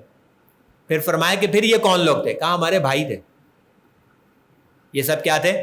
ہمارے بھائی تھے جن سے بس ہماری لڑائی ہو گئی. بھائیوں میں بھی لڑائی ہو جایا کرتی ہے, ہماری آپس میں کیا ہو گئی؟ لڑائی ہو گئی, لڑائی ختم ہو گئی, یہ ہمارے بھائی ہیں. یہ کب ممکن ہوتا ہے اس طرح کا تعلق؟ جب لڑائی اپنی ذات کے لیے نہ ہو. جب لڑائی ذات کے لیے ہو تو پھر ذات ہی سب سے اوپر ہوتی ہے. جب لڑائی اللہ کے لیے ہو, لڑائی سے مراد اختلاف, جب اختلاف اللہ کے لیے ہو تو پھر اللہ سب سے اوپر ہوتے ہیں, باقی ساری چیزیں نیچے ہوتی ہیں. اسی طریقے سے حضرت علی رضی اللہ تعالیٰ عنہ اور حضرت معاویہ رضی اللہ تعالیٰ عنہ, معاملہ مشہور ہے, جنگ صفین ہوئی ہے نظرات کے درمیان. ایک طرف حضرت علی رضی اللہ تعالیٰ عنہ کی حکومت قائم ہو گئی, دوسری طرف حضرت معاویہ رضی اللہ تعالیٰ عنہ کی حکومت قائم ہو گئی. لیکن صورتحال یہ ہے کہ حضرت معاویہ رضی اللہ تعالیٰ عنہ کو جب کوئی علمی مسئلہ پیش آتا ہے اور سمجھ میں نہیں آتا تو حضرت علی رضی اللہ تعالیٰ عنہ سے معلوم کرواتے ہیں کہ جاؤ ان سے پوچھ کے آؤ, وہ جو فرمائیں گے وہ فیصلہ ہو. اندازہ لگائیے, یعنی شدید ترین اختلاف کے باوجود ایک دوسرے کا احترام بھی اور ایک دوسرے کی رائے قبول کرنے کے لیے بھی تیار ہے, کوئی مسئلہ نہیں ہے ان کو. ٹھیک ہے, حضرت علی رضی اللہ تعالیٰ عنہ سے جب لڑائی ہوئی تو روم کے بادشاہ نے حضرت معاویہ رضی اللہ تعالیٰ عنہ کو ایک پیغام بھیجا کہ مجھے پتہ چلا ہے کہ تمہارے ساتھی علی نے تمہارے ساتھ بہت زیادتی کی ہے, میں ایک لشکر بھیج رہا ہوں, مل کر جو ہے وہ ان کے خلاف کیا کرو, لڑائی کرو. آپ جواب سنیے حضرت معاویہ رضی اللہ تعالیٰ عنہ کا جواب کیا ہے. حضرت معاویہ رضی اللہ تعالیٰ عنہ نے اس کو جواب دیا کہ اے نصرانی کتے, اے نصرانی کتے, میرے اور علی کے درمیان جو اختلاف ہوا ہے تو اس سے فائدہ اٹھانا چاہتا ہے. یاد رکھ, اگر تو نے علی کی طرف ترچھی نگاہ سے دیکھا بھی تو سب سے پہلے علی کے لشکر کا سپاہی بن کر جو تیری آنکھیں پھوڑنے والا ہوگا وہ معاویہ ہوگا. یہ کون کہہ رہا ہے؟ جو خود حضرت علی سے لڑ چکے ہیں, خود جنگ کر چکے ہیں باقاعدہ, سینکڑوں لوگ اس میں شہید ہو چکے ہیں. لیکن جب کوئی اور یہ بات کہہ رہا ہے تو جواب یہ کہ علی کی طرف سے آنکھ پھوڑنے والا جو سب سے پہلا سپاہی ہوگا وہ معاویہ ہوگا. یہ کیوں ممکن ہوا ان کے لیے؟ کیونکہ جب لڑائی کی تھی تو وہ بھی اللہ کے لیے کی تھی, اور جب یہ بات کر رہے ہیں تو یہ بھی اللہ ہی کے لیے کر رہے ہیں. نہ لڑائی ذات کے لیے تھی نہ یہ تعریف ذات کے لیے. جب حضرت علی رضی اللہ تعالیٰ عنہ کی وفات کی خبر پہنچتی ہے تو رونے لگتے ہیں حضرت معاویہ رضی اللہ تعالیٰ عنہ. بیوی کہتی ہے کل کو لڑائی کر رہے تھے اور اب رو رہے ہو. فرمانے لگے کہ افسوس ہے, تم کیسی باتیں کر رہی ہو, تمہیں کیا پتا کہ آج علم و فضل اور فقہ کا کتنا بڑا خزانہ لوگوں کے ہاتھ سے چلا گیا. حضرت علی رضی اللہ تعالیٰ عنہ کے بارے میں یہ فرما رہے ہیں. حضرت عبداللہ بن مسعود رضی اللہ تعالیٰ عنہ اور حضرت ابو موسیٰ اشعری رضی اللہ تعالیٰ عنہ دونوں بڑے آدمی ہیں. ایک مرتبہ ایک صاحب نے حضرت ابو موسیٰ اشعری رضی اللہ تعالیٰ عنہ سے ایک مسئلہ پوچھا، تو حضرت ابو موسیٰ اشعری رضی اللہ تعالیٰ عنہ نے جواب دے دیا۔ جواب دینے کے بعد فرمایا کہ جاؤ عبداللہ بن مسعود سے بھی پوچھ لو، وہ بھی یہی جواب دیں گے۔ وہ شخص چلا گیا، جا کے حضرت عبداللہ بن مسعود رضی اللہ تعالیٰ عنہ سے مسئلہ پوچھا، بتایا کہ حضرت ابو موسیٰ اشعری رضی اللہ تعالیٰ عنہ نے یہ جواب دیا۔ تو حضرت عبداللہ بن مسعود رضی اللہ تعالیٰ عنہ تھوڑی دیر خاموش رہنے کے بعد فرمانے لگے کہ لقد ضللت اذا وما انا من المہتدین، قرآن کی آیت پڑھی کہ اگر میں بھی وہی جواب دوں جو ابو موسیٰ اشعری رضی اللہ تعالیٰ عنہ نے دیا ہے تو پھر تو میں گمراہ ہو جاؤں گا۔ کیا مطلب ہے کہ ان کا جواب درست نہیں ہے، اور اس کے علاوہ دوسرا جواب دیا انہوں نے، جو جواب حضرت ابو موسیٰ اشعری رضی اللہ تعالیٰ عنہ نے دیا تھا اس سے ہٹ کر جواب دیا حضرت عبداللہ بن مسعود رضی اللہ تعالیٰ عنہ نے۔ اور پھر وہ صاحب چلے گئے دوبارہ حضرت ابو موسیٰ اشعری رضی اللہ تعالیٰ عنہ کے پاس، اور ان کو ذکر کیا کہ آپ نے تو کہا تھا کہ ابن مسعود بھی وہی جواب دیں گے جو میں نے دیا ہے۔ ابن مسعود نے تو جواب بھی دوسرا دیا اور یہ بھی کہا کہ لقد ضللت اذا وما انا من المہتدین، کہ اگر میں وہی جواب دوں جو ابو موسیٰ نے دیا ہے تو پھر تو میں گمراہ ہو جاؤں گا۔ اب ایسی بات اگر آج کوئی ہم سے آ کے کہے کہ آپ کے بارے میں یا آپ کے فتوے کے بارے میں یا آپ کی رائے کے بارے میں دوسرا عالم تو یہ کہہ رہا ہے، ہم کہیں گے اچھا، اس کی ایسی جرت، بالکل غلط کہہ رہا ہے، وہ ایسا ہے وہ ویسا ہے، یہ کہنا شروع کر دیں گے ہم۔ کیونکہ ہمارے اختلافات کیا ہوتے ہیں؟ اپنی ذات کے لیے ہوتے ہیں۔ ان کا اختلاف اپنی ذات کے لیے تھا نہیں، سمجھ میں آ گئی رائے، دلیل سمجھ میں آ گئی تو فرمانے لگے کہ دیکھو بھائی لا تسألونی ما دام ھذا الحبر فیکم، بھائی مجھ سے فتویٰ نہ لیا کرو جب تک یہ بڑے عالم تمہارے درمیان موجود ہیں۔ کس کے بارے میں فرما رہے ہیں؟ حضرت عبداللہ بن مسعود رضی اللہ تعالیٰ عنہ کے بارے میں فرما رہے ہیں کہ یہ بڑے عالم ہیں، جب تک یہ تمہارے درمیان موجود ہیں تو تمہیں اب مجھ سے فتویٰ لینے کی ضرورت نہیں ہے، تم ان سے کیا کر لیا کرو، سوال کر لیا کرو، یہ زیادہ بڑے عالم ہیں۔ آج تھوڑی دیر کے لیے تصور کیجئے کہ ہمارے لیے یہ کہنا ممکن ہے؟ ایک تو یہ بات کہ جب آپ سے کوئی سوال پوچھے تو آپ کسی اور کے پاس بھی اس کو بھیج دیں، ایک تو اس کا ہی تصور ختم ہو گیا کہ کوئی کسی اور کے پاس بھی بھیج دے کہ جا کے ان سے پوچھ لو، کوئی نہیں بھیجتا، ٹھیک ہے، بلکہ اپنے آپ کو ہی کیا سمجھا جاتا ہے؟ سب سے بڑا سمجھا جاتا ہے، اور اپنی ہی رائے کو کیا کیا جاتا ہے؟ دوسرے کے اوپر تھوپنے کی کوشش کی جاتی ہے۔ لیکن ان حضرات کا معاملہ ایسا نہیں تھا، بے تکلفی سے فرما دیا کہ جاؤ ابن مسعود سے بھی پوچھ لو، اور وہاں دوسری طرف انہوں نے بھی کوئی خیال نہیں کیا کہ اب جو ہے وہ کیا کروں، میں تھوڑا خیال رکھ لوں، بلکہ جو رائے دین کی اپنے ذہن کے مطابق صحیح لگی وہ فرما دیا، اور اس کو نہ انہوں نے برا منایا نہ انہوں نے برا منایا۔ وجہ کیا تھی؟ وجہ وہی اخلاص تھا کہ اختلاف کس کے لیے تھا؟ اللہ کے لیے تھا۔ جب اختلاف اللہ کے لیے تھا تو کوئی مسئلہ پیش نہیں آیا، بات ماننا بھی آسان ہو گیا، دوسرے کے پاس بھیجنا بھی کیا ہو گیا؟ آسان ہو گیا، اور دوسرے کی بات کو سمجھنا بھی کیا ہو گیا؟ آسان ہو گیا۔ یہ تو چند واقعات ہیں حضرات صحابہ کرام کے۔ اب سوال یہ ہے کہ کیا صرف حضرات صحابہ کرام کا یہ انداز تھا کہ وہ ایک دوسرے کی رائے کا کیا کر لیتے تھے؟ خیال رکھ لیتے تھے؟ نہیں، ایسا نہیں، بلکہ ان کے بعد حضرات تابعین کا بھی یہی عمل رہا، اور ان کے شاگردوں کا بھی یہی عمل رہا، اور ماضی قریب کے علماء کا بھی یہی عمل رہا۔ مثلا حضرت امام احمد ابن حنبل رحمہ اللہ، بہت بڑا نام ہے، جانتے ہیں آپ لوگ، مشہور ہے، 4 ائمہ میں سے ایک امام ہے، ایک تو وہ ہیں، دوسری طرف جو ہے وہ حضرت علی ابن مدینی رحمہ اللہ، بہت بڑا نام ہے اسلامی تاریخ کا، عام لوگ اس سے بہت زیادہ واقف نہیں ہوتے ہیں، ان کا علمی کام زیادہ مشہور ہے حدیث کے حوالے سے۔ ان کا کسی مسئلے میں بہت شدید قسم کا اختلاف تھا، آپس میں بیٹھے، مناظرہ شروع ہوا، ایک دوسرے کی رائے اور دلیل سامنے آنا شروع ہوئی، آوازیں بلند ہونے لگیں، تو ایک صاحب کہتے ہیں کہ مجھے ایسا لگنے لگا کہ اب ان کے درمیان شدید قسم کی کیا ہو جائے گی؟ ناراضگی پیدا ہو جائے گی۔ مناظرہ ختم ہوا، کوئی دوسرے کی رائے کا قائل نہیں ہو سکا، نہ علی ابن مدینی رحمہ اللہ امام احمد ابن حنبل رحمہ اللہ کی دلیل کے قائل ہو سکے، نہ امام احمد ابن حنبل رحمہ اللہ علی ابن مدینی رحمہ اللہ کی رائے کے قائل ہو سکے. تو جب جانے لگے حضرت علی ابن مدینی رحمہ اللہ تو امام احمد ابن حنبل رحمہ اللہ کھڑے ہو گئے اور ان کی سواری کی رکاب پکڑ کے چلنے لگے. بالکل ابھی تھوڑی دیر پہلے کیا کیفیت تھی کہ ایسا لگ رہا تھا کہ لڑ پڑیں گے, اور جب معاملہ ختم ہوا تو احترام یہ ہے کہ ان کی سواری کی رکاب پکڑ کے چلنا شروع ہو گئے. یہ کیوں ممکن ہوا؟ وہی بات تھی کہ اختلاف ذات کے لیے تھا ہی نہیں, اختلاف تو اللہ کے لیے تھا, اللہ کی دین کو سمجھنے کے لیے تھا, اس وجہ سے کوئی مسئلہ نہیں ہوا. حضرت امام شافعی رحمہ اللہ کے ایک شاگرد ہیں یونس ابن عبد العلی, یہ ان کے خاص شاگردوں میں شامل تھے, اور فرماتے ہیں کہ ایک دن کسی مسئلے میں استاد سے اختلاف ہو گیا, مناظرہ ہونے لگا, ہر ایک اپنی اپنی دلیل دینے لگا, کسی کو دوسری کی دلیل پر اتفاق نہیں ہو سکا, اسی پر کھڑے ہونے لگے. جب کھڑے ہونے لگے تو حضرت امام شافعی رحمۃ اللہ علیہ جو ہے بلکہ اس وقت وہاں سے چلے گئے, اور ایسا لگنے لگا کہ ایک دوسرے سے ناراض ہیں.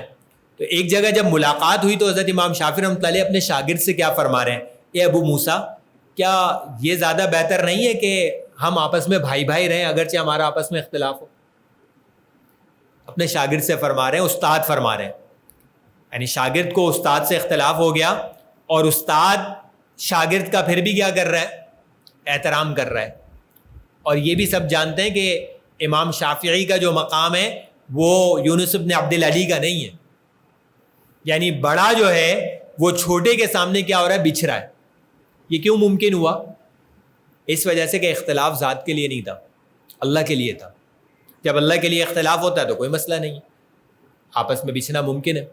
یہ چار جو بڑے نام ہیں, چار ائمہ جن کو کہا جاتا ہے امام مالک رحمہ اللہ, امام احمد, امام ابو حنیفہ رحمہ اللہ, امام شافعی رحمۃ اللہ علیہ اور امام احمد ابن حنبل رحمہ اللہ, ان کے آپس کے معاملات کو آپ دیکھیے. حضرت امام مالک رحمہ اللہ اور حضرت امام ابو حنیفہ رحمہ اللہ کا زمانہ ایک ہے. حضرت امام ابو حنیفہ رحمہ اللہ کوفہ میں ہوا کرتے تھے اور حضرت امام مالک رحمہ اللہ مدینہ طیبہ میں ہوا کرتے تھے. جب حضرت امام ابو حنیفہ رحمہ اللہ حجاز تشریف لے گئے تو باقاعدہ حضرت امام مالک رحمہ اللہ کے پاس گئے, کئی سارے مسائل کے اندر ان سے بحث ہوئی, گفتگو ہوئی, مناظرے ہوئے ان کے, لیکن آپس میں احترام کبھی ختم نہیں ہوا. حضرت امام شافعی رحمہ اللہ حضرت امام مالک رحمہ اللہ کے شاگرد ہیں, اور حضرت امام محمد بن حسن الشیبانی کے بھی شاگرد ہیں, جو اصل میں امام ابو حنیفہ رحمۃ اللہ علیہ کے شاگرد ہیں. یعنی حضرت امام ابو حنیفہ رحمۃ اللہ علیہ کے ایک واسطے سے کیا ہیں, شاگرد ہیں. ان دونوں کے جو فقہ کا انداز ہے, جو اسلوب ہے, اس میں بہت بڑا فرق ہے. یعنی قرآن اور حدیث سے مسائل کے نکالنے کے جو انداز ہیں امام ابو حنیفہ رحمۃ اللہ علیہ کے, اور جو انداز ہے امام شافعی رحمۃ اللہ علیہ کا, اس میں بہت بڑا فرق ہے. صورتحال یہ ہے کہ حضرت امام شافعی رحمۃ اللہ علیہ یہ فرمایا کرتے تھے کہ الناس عیال علی ابی حنیفہ فی الفقہ, کہ لوگ جو ہیں وہ محتاج ہیں ابو حنیفہ کے فقہ کے اندر. فقہ میں جو ہے اگر کوئی یہ سمجھتا ہے کہ امام ابو حنیفہ رحمۃ اللہ علیہ کو ایک طرف رکھ کر فقہ حاصل کی جا سکتی ہے, تو حضرت امام شافعی فرما رہے ہیں کہ ایسا ممکن نہیں. اپنا انداز جداگانہ ہے, لیکن دوسری طرف جو ہے وہ ان کی صورتحال, ان کے بارے میں جو ہے وہ یہ فرما رہے ہیں. اسی طریقے سے حضرت امام احمد ابن حنبل رحمہ اللہ وہ شاگرد ہیں حضرت امام شافعی رحمۃ اللہ علیہ کے. حضرت امام شافعی رحمۃ اللہ علیہ اپنے شاگرد سے چند احادیث بیان فرماتے ہیں.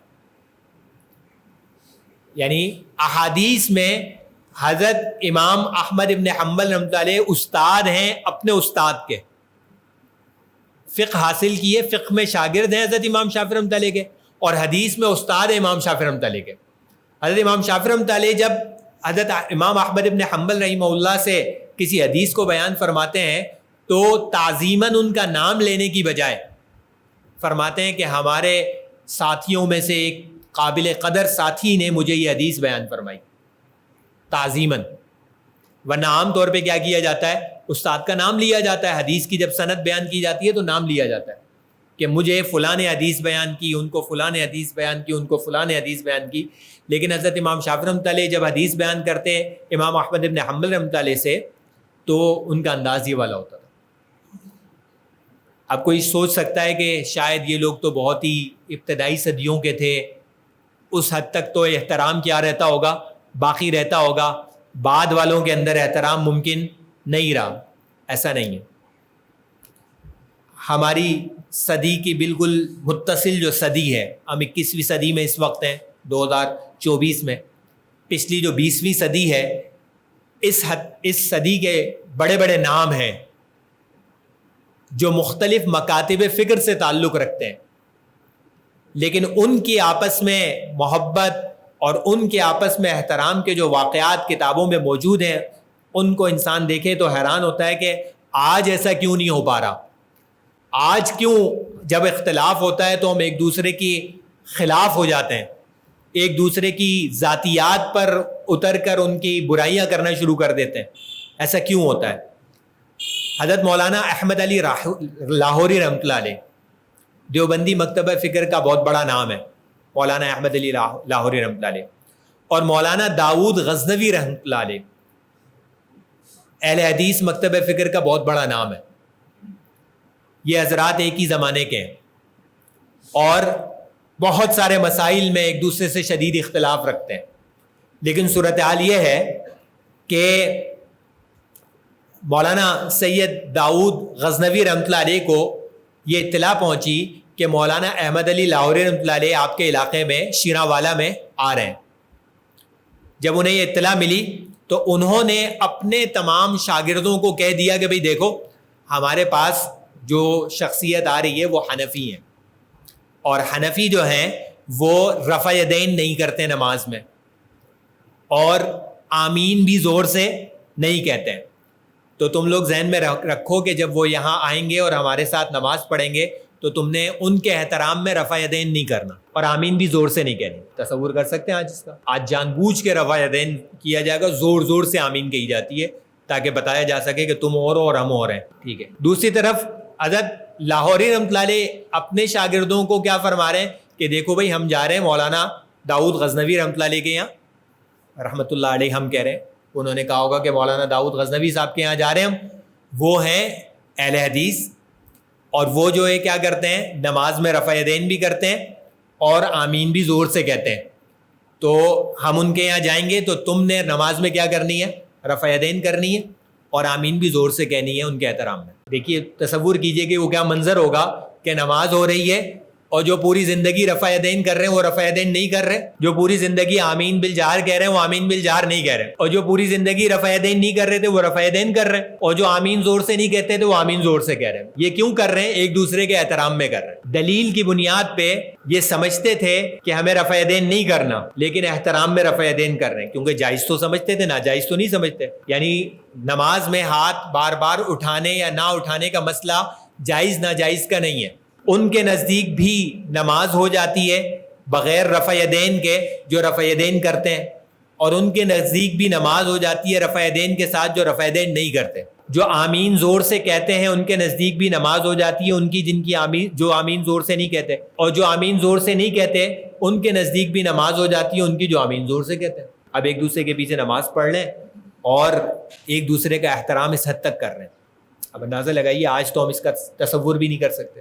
مولانا فضل حق خیر آبادی اور مولانا شاہ اسماعیل شہید رحمۃ اللہ علیہ دونوں الگ الگ مکاتب فکر سے تعلق رکھتے ہیں اور کئی معاملات میں شدید اختلاف ہے. کسی نے مولانا اسماعیل شہید رحمۃ اللہ علیہ کے بارے میں ان سے پوچھ لیا، مولانا فضل حق خیر آبادی سے، کہ ان کے بارے میں آپ کی کیا رائے ہے. اب اندازہ لگائیے، ان کا خیال ہوگا کہ شاید کوئی شدید قسم کی بات کہیں گے ان کے بارے میں. وہ جواب میں کہتے ہیں کہ بھائی میرے لیے تو یہی بڑی فخر کی بات ہے کہ میرے مقابلے میں شاہ اسماعیل ہیں. میرے مقابلے میں کیا ہے؟ شاہ اسماعیل ہیں. اتنا بڑا آدمی اگر مقابلے میں ہے تو یہی میرے لیے کیا ہے؟ فخر کی بات ہے. بجائے اس کے کہ ان کو چھوٹا کر کے دکھاتے، ان کو کیا کر کے دکھا رہے ہیں؟ بڑا کر کے دکھا رہے ہیں کہ وہ بہت بڑے آدمی ہیں. ٹھیک ہے. اسی طریقے سے حضرت تھانوی صاحب رحمہ اللہ اور مولانا احمد رضا خان صاحب رحمہ اللہ، ان کا اختلاف مشہور ہے. دیوبندی مکتبہ فکر اور بریلوی مکتبہ فکر معروف ہے بات، احمد رضا خان صاحب کے فتاوا موجود ہیں جو حضرت تھانوی صاحب کو کافر قرار دیتے ہیں، کفر کے فتوے نام کے ساتھ موجود ہیں. ان کی وفات کی اطلاع پہنچتی ہے حضرت تھانوی صاحب کی مجلس میں، بے اختیار جو ہے وہ کیا کرتے ہیں، ان کے لیے دعا کرتے ہیں. دعا کرتے ہیں تو کوئی توجہ دلاتا ہے کہ جناب آپ اس شخص کے لیے دعا کر رہے ہیں جو آپ کو کافر کہتا تھا. تو انہوں نے کہا کہ بھائی وہ مجھے کافر اس وجہ سے کہتے تھے کہ وہ مجھے گستاخ رسول سمجھتے تھے. وہ مجھے کیا سمجھتے تھے؟ گستاخ رسول سمجھتے تھے. اگر وہ مجھے گستاخ رسول سمجھتے ہوئے بھی کافر نہ کہتے تو وہ خود کافر ہو جاتے. سمجھ رہے؟ اگر کوئی شخص کسی کو واقعتاً گستاخ رسول سمجھتا اور اس کو کافر نہ سمجھتا ہو تو یہ شخص خود کیا ہو جائے گا؟ کافر ہو جائے گا، کیونکہ وہ گستاخی کو کیا سمجھ رہا ہوگا؟ جائز سمجھے گا نا. اور جناب نبی کریم صلی اللہ علیہ وسلم کی گستاخی کو جائز سمجھنا کفر ہے. تو فرما رہے ہیں کہ اگر وہ مجھے گستاخ سمجھتے ہوئے بھی کافر نہ سمجھتے تو وہ کافر ہو جاتے. تو ان کا مجھے کافر سمجھنا اس بنیاد پہ تھا کہ وہ مجھے گستاخ سمجھتے تھے. اب ان کے سامنے صورتحال واضح نہیں تھی، اس وجہ سے وہ مجھے کیا سمجھتے تھے؟ گستاخ سمجھتے تھے. لیکن اس کا یہ مطلب تو نہیں ہے کہ میں ان کو کیا سمجھنے لگوں، ان کے لیے دعائے مغفرت بھی چھوڑ دوں. ان کے لیے دعائے مغفرت فرما رہے ہیں. کس کے لیے؟ جو نام لے کے کیا قرار دے رہا ہے؟ کافر قرار دے رہا ہے، اس کے لیے بھی دعائے مغفرت فرما رہے ہیں.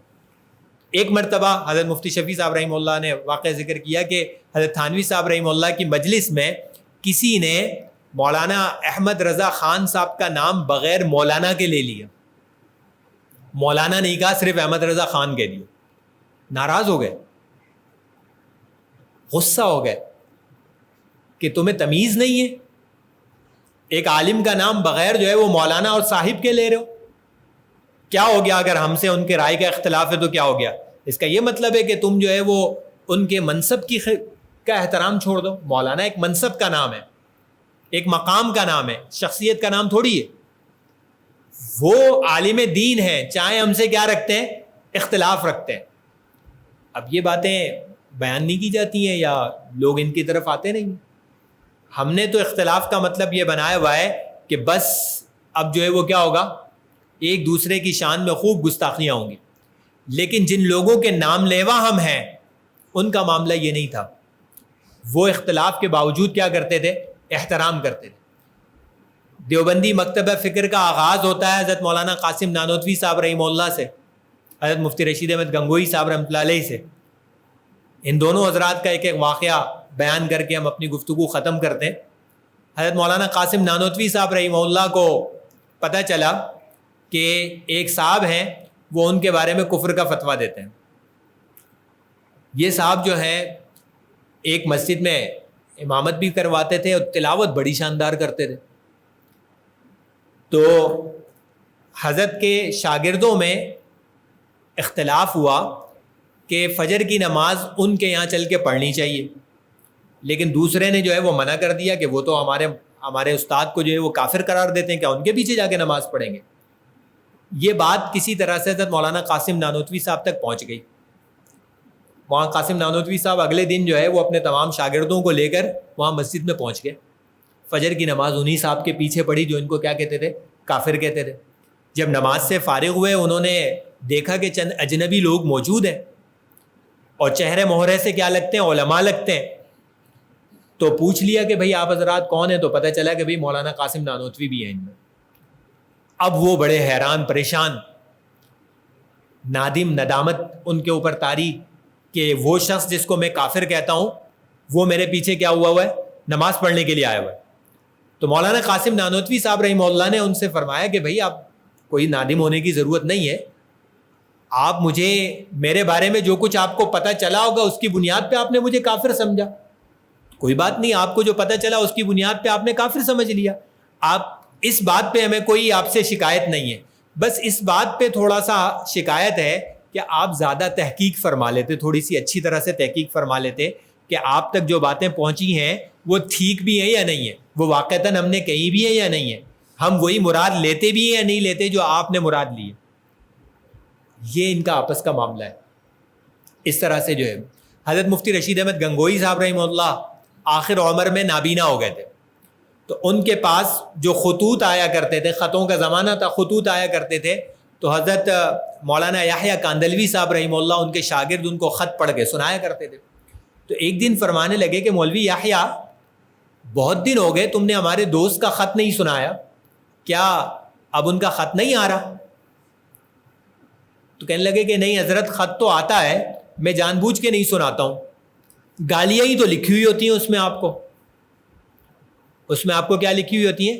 گالیاں ہی تو لکھی ہوئی ہوتی ہیں، اس وجہ سے نہیں سناتا میں۔ کہنے لگے نہیں بھائی، آپ وہ خط سنایا کریں، ہم تو اس وجہ سے سنتے ہیں کہ ہو سکتا ہے کہ واقعتاً ہمارے بارے میں کوئی ایسی بات اس میں لکھی ہوئی ہو جو ہمارے اندر کمزوری کی غلط بات ہو، تو ہم اس کو کیا کر لیں؟ ٹھیک کر لیں، اس لیے ہم تو سنتے ہیں، تم سنایا کرو۔ یہ خط کون لکھا کرتا تھا؟ اس زمانے کے ایک مخالف عالم جو ہے وہ خط لکھا کرتے تھے، جو حضرت کے بارے میں کفر کا فتویٰ بھی دیا کرتے تھے، اور جب خط لکھتے تھے تو اس میں گالیاں بھی لکھا کرتے تھے۔ دوسری طرف ان کا حال یہ ہے کہ فرما رہے ہیں کہ نہیں، وہ گالیوں بھرا خط بھلے سنا دیا کرو، ہو سکتا ہے اس میں ہمارے لیے خیر کی کوئی بات نکل آئے۔ جب انسان اللہ کے لیے کسی سے محبت یا اللہ کے لیے کسی سے اختلاف رکھتا ہے تو یہ سب کچھ کرنا کیا ہو جاتا ہے؟ آسان ہو جاتا ہے۔ لیکن جب ذاتیات پر معاملات آتے ہیں تو پھر انسان کے لیے اپنے خلاف کوئی بات سننا کیا ہو جاتا ہے؟ مشکل ہو جاتا ہے۔ تو خلاصہ ساری گفتگو کا یہی ہے کہ یہ جو ہم کہتے ہیں کہ اختلاف کے ساتھ بھی احترام ہو سکتا ہے، اسلام کا فلسفہ یہ اس وجہ سے ہے کہ اسلام میں اختلاف اسی وقت جائز ہوگا جب اختلاف کی گنجائش ہو۔ جب اختلاف کی گنجائش ہو تو پھر اختلاف کیوں کیا جائے گا؟ اس لیے نہیں کیا جائے گا کہ ہم اپنے علم کا اظہار کریں، بلکہ جو شخص علم اس وجہ سے سیکھے کہ دوسروں پر اپنی چودراہٹ قائم کرے، تو حدیث میں تو اس کے بارے میں بڑی سخت وعید آتی ہے۔ حدیث میں تو بڑی سخت وعید آتی ہے کہ اگر کوئی شخص جو ہے وہ کیا کرتا ہے، علم اس لیے حاصل کرتا ہے تاکہ علماء سے مناظرے کرے اور غیر عالموں کے سامنے اپنی چودراہٹ ظاہر کرے، تو اس کے بارے میں تو سخت وعید آتی ہے۔ تو خلاصہ یہی ہے کہ بھائی ہمیں اختلاف کو برداشت کرنے کی عادت ڈالنی، بس یہ دیکھنا ہوتا ہے کہ اختلاف برائے اختلاف نہ ہو۔ ہم اپنی ذات سے کبھی بھی کسی سے اختلاف برائے اختلاف نہ کریں۔ جب بھی اختلاف ہو تو اس جگہ پر ہو جہاں اختلاف ہو سکتا ہے، اور دوسرا یہ کہ اللہ کو خوش کرنے کے لیے اختلاف ہونا چاہیے۔ صرف اپنی رائے ظاہر کرنے کے لیے، صرف اپنے علم کا اظہار کرنے کے لیے، اپنے آپ کو بڑا قرار دلانے کے لیے اختلاف کرنا یہ بالکل بھی مناسب نہیں ہے۔ اللہ سبحانہ و تعالیٰ ان باتوں کی حقیقت سمجھ کر دین کے مطابق عمل کی ہمیں توفیق عطا فرمائے۔ وآخر دعوانا ان الحمدللہ رب العالمین۔ جزاکم اللہ۔ ہمارے سامنے تھے ابھی جناب مولانا ڈاکٹر عبدالقادر ہاشم صاحب، جو کہ جامعہ دارالعلوم کورنگی کے سابق استاد بھی ہیں، اور ان کا موضوع تھا اختلاف رائے کے ساتھ احترام کا اسلامی فلسفہ۔ یہ ہمارا جو موضوع پچھلے ماہ چل رہا تھا، مسلکی اختلافات کے بجائے مشترکات دین بیان کرنے کی ضرورت و اہمیت، اس کی نشست نمبر 2 تھی، اور اس پر جناب مولانا نے بڑی اچھی گفتگو کی، اور گفتگو ایسی تھی کہ ہر قسم کے ہر شخص کے سمجھ میں آ رہی تھی۔ ہمارا اگلا درس قرآن و حدیث انشاءاللہ تعالی اگلے ماہ کی 8 تاریخ کو ہوگا، 8 دسمبر کو۔ تو آپ تمام حضرات و خواتین سے گزارش ہے کہ اس درس میں بھی ضرور شرکت کریں، نہ صرف شریک ہوں بلکہ اپنے حلقہ احباب میں بھی دعوت چلائیں۔ ہمارا یہ پچھلا درس قرآن و حدیث تھا مسلکی اختلافات کے حوالے سے، جس میں ہمارے مدرس ڈاکٹر عبدالقادر ہاشم صاحب ہی تھے۔ تو ہم نے اس کو فیس بک اور یوٹیوب پر نشر کیا، القرآن کورسز کے پیج پر۔ اب تک اس پر 8 لاکھ ناظرین آ چکے ہیں اور یہ چل رہا ہے۔ اسی طریقے سے اس سے پچھلے مہینے ایک ہمارا درس قرآن و حدیث ہوا تھا، اس کا موضوع تھا سنت کی اقسام اور اس کے شرعی احکام۔ اس کو تقریباً 15 لاکھ لوگوں نے فیس بک پر دیکھا تھا، یوٹیوب پر بھی دیکھا تھا۔ یوٹیوب پر ذرا کم دیکھتے ہیں، فیس بک پر زیادہ دیکھتے ہیں۔ آج کا ہمارا یہ درس قرآن و حدیث انشاءاللہ تعالی JTR میڈیا کے پیج پر رات 8 بجے نشر کیا جائے گا۔ تو آپ اگر دوسری مرتبہ سننا چاہتے ہیں یا اپنے احباب کو متوجہ کرنا چاہتے ہیں تو انشاءاللہ تعالی رات 8 بجے JTR میڈیا کے پیج پر آپ یہ درس قرآن و حدیث سن سکتے ہیں۔ اور القرآن کورسز نیٹ ورک پاکستان کا جو پیج ہے فیس بک کا اور یوٹیوب کا، اس پر جو ہے پرسوں یہ درس قرآن و حدیث انشاءاللہ لگ جائے گا۔ تو ہمارے لیے ایک بہترین موقع ہے کہ اس کی نشر و اشاعت میں بھرپور حصہ لیں تاکہ لوگ زیادہ سے زیادہ استفادہ حاصل کر لیں۔ ایک سوال میرے ذہن میں آیا تھا، مولانا جو گفتگو فرما رہے تھے، آپ نے فرمایا کہ دیوبندی مکتبہ فکر کا آغاز بر صغیر میں ہوا تھا، جبکہ ہمیں علماء اکرام بتاتے ہیں اور تاریخ میں جب ہم پڑھتے ہیں تو ہمیں یہ معلوم ہوتا ہے کہ مولانا محمد قاسم نانوتوی رحمۃ اللہ علیہ، مولانا رشید احمد گنگوئی رحمۃ اللہ علیہ اور دیگر جید علماء اکرام ہیں، ان سے پہلے یہ سلسلہ جو ہے حضرت شاہ ولی اللہ رحمۃ اللہ علیہ، اور اس سے پہلے حضرت مجدد الفسانی رحمۃ اللہ علیہ، اور اس سے پہلے تابعین، تبع تابعین اور صحابہ اکرام رضی اللہ تعالیٰ عنہم سے جا کر یہ سلسلہ ملتا ہے۔ اور علماء اکرام کا ماننا یہ ہے کہ یہ ایک فکری تحریک اور علمی تحریک تھی، نہ کہ کوئی فرقہ تھا۔ اس کی ذرا وضاحت فرما دیں آپ۔ ہمارے درمیان معروف ہے، جب ہم آج کسی مکتبہ فکر کا ذکر کر رہے ہوتے ہیں تو بنیادی طور پہ آج جو بطور مکتبہ فکر کے معروف ہے اس کی ہم بات کر رہے ہوتے ہیں، تو اسی تناظر میں ہم بات کر رہے ہیں۔ آج اگر دیوبندی کا لفظ کہیں آتا ہے یا دیوبندی مکتبہ فکر کا تذکرہ آتا ہے تو اس کا آغاز جو ہے وہ ان حضرات سے کیا جا رہا ہوتا ہے کہ دیوبند میں مدرسے کی بنیاد ان لوگوں نے رکھی، اس وجہ سے دیوبند کے ساتھ ایک مکتبہ فکر کا لفظ جڑنے لگا۔ اگر اس سے پہلے حضرت شاہ ولی اللہ صاحب رحمہ اللہ یا ان کے اساتذہ حضرت مجدد الفسانی رحمہ اللہ وغیرہ حضرات کی تاریخ کو اور ان کی زندگی کو پڑھا جائے تو وہاں دیوبند کے ساتھ جڑی ہوئی کوئی چیز نظر نہیں آتی ہے، یعنی لفظ دیوبند کے ساتھ جڑی ہوئی کوئی چیز نظر نہیں آتی ہے۔ ہاں یہ بات بالکل ٹھیک ہے کہ ہم بھی اپنے استاد حضرت مفتی رفیع عثمانی صاحب رحمہ اللہ سے اکثر و بیشتر سنا کرتے تھے کہ دیوبندیت جو ہے یہ کوئی فرقہ نہیں ہے بلکہ یہ سنت پر عمل ہی کا نام ہے، اور سنت لازمی بات ہے کہ کوئی نئی چیز نہیں ہے۔ حضرات صحابہ اکرام نے بھی اس پر عمل کیا، حضرات تابعین نے بھی عمل کیا اور ان کے شاگردوں نے بھی عمل کیا، اور ان کے بعد بھی یہ سلسلہ جاری رہا۔ تو گویا کہ دونوں باتیں اپنی اپنی جگہ پہ ٹھیک ہیں۔ جو الطاف صاحب بات فرما رہے ہیں وہ ایک اور تناظر میں اپنی جگہ پہ ٹھیک ہے، اور جو میں نے بات کی ہے اس کا تناظر الگ ہے، یعنی جب تناظر الگ الگ ہو جائیں تو پھر معاملہ الگ ہو جاتا ہے۔ میں نے جو دیوبندی مکتبہ فکر کی بات کی ہے تو یہ اس تناظر میں کی ہے جس تناظر میں آج یہ لفظ بولا جاتا ہے، ٹھیک ہے۔ اس تناظر میں اگر لیں کہ سنت پر عمل کے اعتبار سے یا علمی اور فکری تحریک کے اعتبار سے تو وہ بات بالکل ٹھیک ہے، اور ہم نے اپنے اساتذہ سے اسی طرح سے سنا کہ اس کو کوئی الگ سے فرقہ نہ کہا جائے بلکہ یہ کیا ہے، قرآن اور حدیث پر عمل کرنے ہی کا نام جو ہے وہ کیا ہے، دیوبندیت ہے، اور اس کو ایک الگ فرقہ نہ کہا جائے۔ فرقہ تو میں ویسے بھی لفظ میں نے نہیں استعمال کیا اسی وجہ سے کہ فرقہ جب ہم بولتے ہیں تو اس کے ساتھ فوری طور پہ ایک منفی تاثر جڑا ہوا ہوتا ہے، فرقہ بندی کا ایک تاثر اس کے ساتھ جڑا ہوا ہے، لیکن جب ہم مکتبہ فکر بولتے ہیں تو وہ ایک اتنا منفی تاثر اپنے اندر نہیں رکھتا آج کے استعمال میں جتنا لفظ فرقہ رکھتا ہے۔ مکتبہ فکر کا مطلب ہوتا ہے غور و فکر کے ایک انداز کا نام، جبکہ فرقہ جب بولتے ہیں تو اس میں یہ ضروری نہیں ہوتا، بلکہ بہت ممکن ہے کہ کوئی جماعت فرقہ بن جائے اور اس کے غور و فکر کا کوئی خاص انداز نہ ہو، بس ویسے ہی جو ہے وہ کیا ہو گئی ہے، جماعت بن گئی ہے۔ اس بات کا کوئی امکان کسی حد تک ممکن ہو سکتا ہے، البتہ مکتبہ فکر میں اس بات کا کوئی امکان نہیں ہوتا ہے۔ مکتبہ فکر کا مطلب یہی ہوتا ہے کہ ایک وقت گزرنے کے بعد کسی قرآن اور حدیث کو، خاص طور پہ قرآن و حدیث کے ساتھ اگر جوڑا جائے یا دین کے ساتھ مکتبہ فکر کو جوڑا جائے تو اس کا مطلب یہ ہوگا کہ قرآن اور حدیث کو سمجھنے کا اسلوب اور انداز اگر کسی بنیاد پر قائم ہو جائے اور اس کو مسلسل عمل میں لایا جائے تو پھر وہ ایک مکتبہ فکر بن جاتا ہے۔ تو جزاکم اللہ خیرہ، دعا فرما لیجیے۔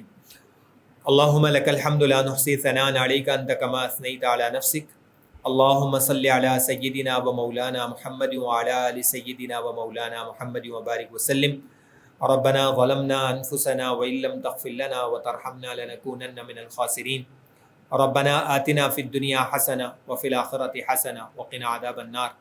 اللہم قنا شرور انفسنا ومن سیئات اعمالنا، اللہم واقیۃ کواقیۃ الولید، اللہم واقیۃ کواقیۃ الولید، اللہم احرسنا بعینک التی لا تنام واکنفنا برکنک الذی لا یرام، اللہم جنبنا الفواحش ما ظہر منها وما بطن۔ یا اللہ، یا رحمان یا رحیم، ہمارے یہاں بیٹھنے کو، جمع ہونے کو قبول فرما لیجئے۔